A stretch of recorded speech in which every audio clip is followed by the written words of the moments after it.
Welcome viewers on this episode of Navagraha series. Today we're going to see the Shukra Sthala. The place is called Kanchanur. At this temple, the Shiva is known as Agniswarar and his consort Karpagambal. Agni is said to have worshipped Lord Shiva here and hence the name Agniswarar. The legend goes that when Lord Vishnu asked Bali for 3 steps of land in the Vaman avatar, Shukracharya tried to dissuade Bali from granting the boon. He took the form of a bee and blocked the mouth of the Kamandalam, which is carried by rishis usually, from which Bali would pour water to signify the grant of the boon. Vishnu used a dharba to clear the blockage in the Kamandalam and in the process blinded Shukracharya in one eye. Vamana then took the Vishwarupam, covered the whole universe in 2 steps. The 3rd step was placed on Bali. An angry Shukracharya cursed Vishnu. After several prayers to Lord Shiva here, Vishnu was said to have been relieved of his curse. There is another story of how Vishnu incurred Shukracharya's wrath. Shukracharya was the son of Bhrigu Maharishi. Once during a war between the Devas and the Asuras, Bhrigu Maharishi's wife was accidentally beheaded by the Vishnu Sudarshan Chakram. This made Shukracharya angry and he cursed Vishnu. As a result of the curse, he was born as Sudarshanar to Vasudeva, a Vaishnava Brahmin. Sudarshanar was a great devotee of Lord Shiva and he was popularly known as Haradatta Shivacharya. There are many stories of the ordeals undergone by Haradatta to prove his devotion to Lord Shiva. Images pertaining to these are seen in the temple even today. Haradatta used to spend most of his time meditating before the Dakshinamurti. And Dakshinamurti is always seen with the Asura being crushed under his feet. The Asura or the demon signifies his ignorance. It means Dakshinamurti leads us from ignorance to the knowledge of self. Instead, you will also find the image of Haradatta worshipping the Dakshinamurti, which is extremely rare to see, and that is something which you can see in this temple. There is another interesting story associated with the Nandi here. Once a poor Brahmin was afflicted by Pasudosham.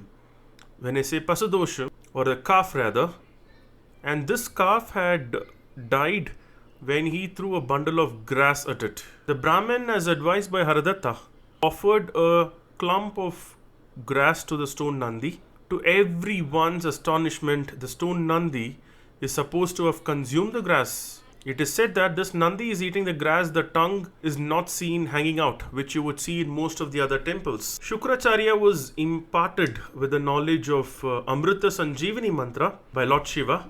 This mantra can bring back anyone who is dead alive. Shukracharya used this mantra in one of the Devasura wars and he revived all the Asuras. Being approached by the Devas for help, Lord Shiva is said to have swallowed Shukracharya in a fit of rage. Shukracharya meditated on Shiva inside his stomach. Karpagambal prevailed on Shiva to let Shukracharya out. Hence Sukran is very devoted to Ambal. Shiva also conferred on Shukracharya the status of a celestial planet here. There is no idol of Shukran here. Shiva blesses those who come with prayers to Sukran.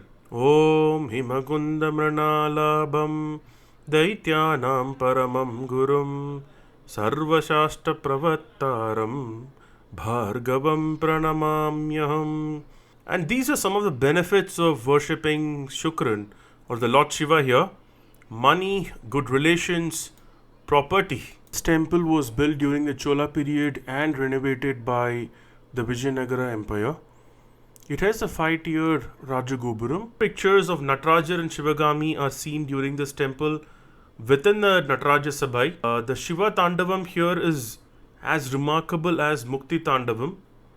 Legend has that the Shiva blessed Parashara Muni with the vision of the cosmic dance, Mukti Tandavam here. The sacred water bodies in this temple is called as Agni Tirtham and Parashara Tirtham. The sacred tree of this temple is called Palasamaram. One of the important features of this temple is that the Vilva leaf seen here is 5 in number, which is extremely unique. So Kanchanur is located 18 kilometers from Kumbakonam and 26 kilometers from Mayiladurai. It is just 3 kilometers from Suryanar Kovil or 5 kilometers from Adudurai. Thank you, and we look forward to the next video of Navagraha series. Please do share, subscribe and comment to Mandiramritam.